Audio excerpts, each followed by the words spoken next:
Bienvenue dans cette nouvelle édition du QG Weekend. Au sommaire, le président de l'Assemblée nationale du Niger, Hama Amadou, a fui le pays. Il aurait séjourné au Burkina Faso avant de prendre la direction de la Belgique. Les rapports sur la production d'or au Burkina Faso ont été publiés dans le cadre de la politique de transparence au secteur minier.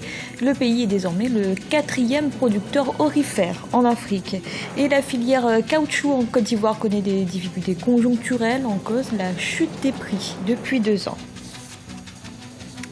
Le président de l'Assemblée nationale du Niger, Hama Amadou, a donc quitté le pays. Dans une lettre ouverte laissée avant son départ, il se dit menacé par l'État. Mais pour ses détracteurs, il aurait fui pour éviter de se présenter devant la justice. Aminata Diak. Le président de l'Assemblée nationale du Niger, Hama Amadou, a quitté le Niger ce mercredi pour le Burkina Faso.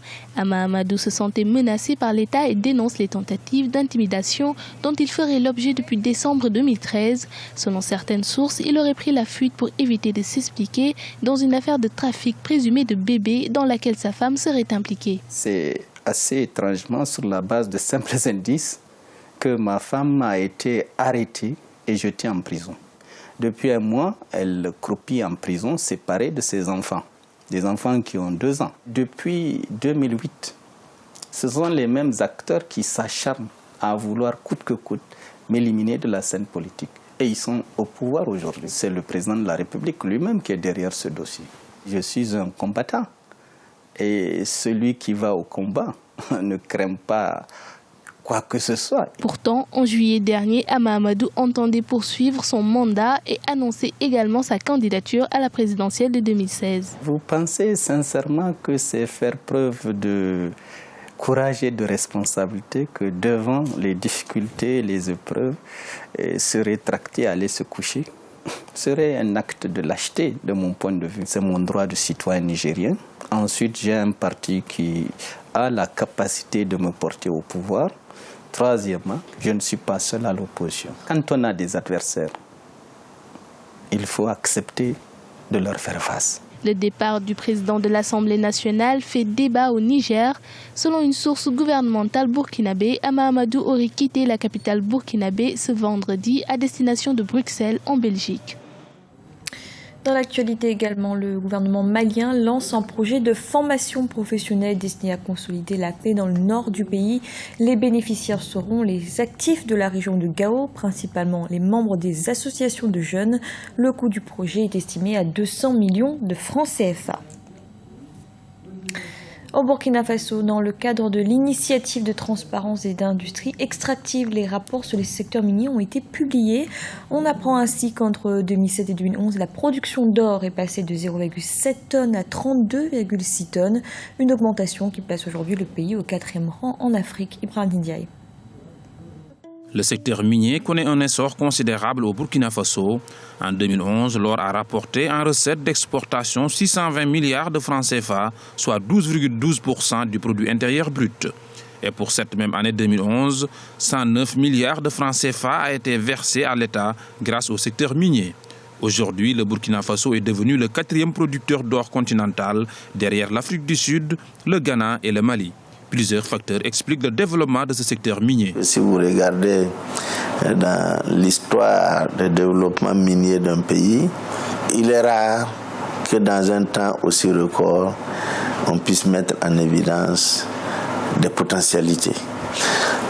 Dieu merci, à partir de 2003, il y a eu un regain d'activité. L'or a repris un regain d'intérêt. Et c'est cet ensemble d'éléments-là, cours de l'or, embelli dans le cours de l'or, amélioration des conditions d'exploitation, définition d'une meilleure politique, un meilleur code qui a permis de connaître vraiment le boom et la renaissance du secteur minier que nous saluons tous. À cela s'ajoute un environnement juridique stable et une fiscalité favorable à l'investissement. Il y a notamment d'abord la clarification au niveau de ce secteur, parce qu'il y a une transparence au niveau de l'octroi des licences, une diversification aussi au niveau des marchés, parce qu'on retrouve des Canadiens, des Sud-Africains, des Australiens, Et aussi, on peut citer un certain engouement, il faut le dire, au niveau international, parce que l'or est devenu une valeur sûre, même si en 2013, il y a eu une chute des cours, ce qui fait qu'il y a beaucoup de sociétés internationales qui cherchent cet or. Et au Burkina Faso, la clarification au niveau du droit a permis aussi, disons, une bonne exploitation. Toutefois, le secteur doit faire face au développement anarchique de l'orpaillage qui présente de nombreuses conséquences environnementales et sanitaires. Autre conséquence de cette activité, l'abandon du secteur agricole par une partie de la population au profit de l'orpaillage. Au Cameroun, le gouvernement se prépare au cas où l'épidémie d'Ebola surviendrait sur le territoire national. 630 millions de francs CFA sont ainsi mis à disposition dès à présent pour un éventuel plan de riposte. Pour rappel, le Nigeria, pays voisin du Cameroun, a déjà enregistré 6 décès dus au virus Ebola. La Côte d'Ivoire est le premier producteur africain de caoutchouc naturel et le 7e au plan mondial. Le succès de la filière est cité en exemple du fait de sa bonne organisation. Mais depuis 2 ans, des difficultés conjoncturelles sont apparues du fait notamment de la chute des prix. Un reportage de notre correspondant Olivier Conan, commentaire Ibrahim Ndiaye.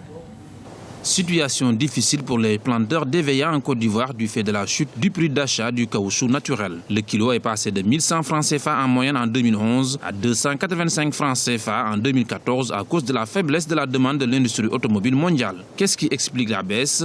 Comment l'endiguer? Si le prix descend en dessous de 250 francs CFA, les comptes d'exploitation des producteurs seront déficitaires.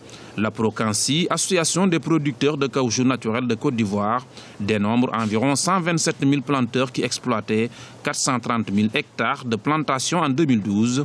Sur ce total, 127 000 hectares sont en production. La baisse des prix et la taxe additionnelle de 5% sur la filière ont eu un impact négatif sur les planteurs. Les choses se sont déréglées.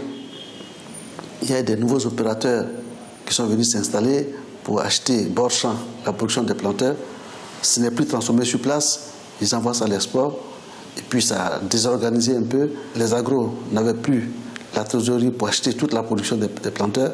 Ils ont dû brader leur production, tout venant à n'importe qui vient devant eux, à des prix vraiment très en dessous du prix officiel, pour leur permettre de vivre un peu. En 2012, la production de caoutchouc naturel en Côte d'Ivoire s'établissait à 256 573 tonnes. En 2013, elle est montée à 293 000 tonnes. Cette dynamique est menacée par des problèmes que les paysans souhaitent voir résolus.